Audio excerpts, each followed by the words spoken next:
Мы провели свои эксперименты на месте, и у нас получилась вот пудра.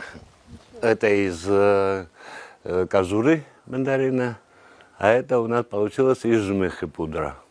То есть, значит, это в основном применяется в парфюмерии, применяется это при изготовлении тортов и разных этих. Ну, а это применяется уже, и жмых применяется в медицине. Это все делается из нестандартных мандарин.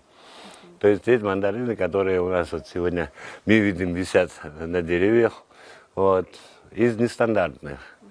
То есть стандартные мандарины мы можем и на рынке продавать, а это нестандартные переработать.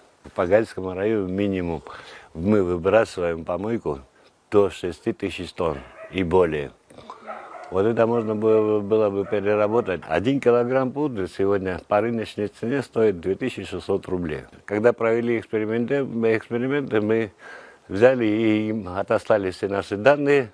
И по сегодняшний день думаю, что этим заинтересуется российская сторона. Надеемся, то есть, что они заинтересуются.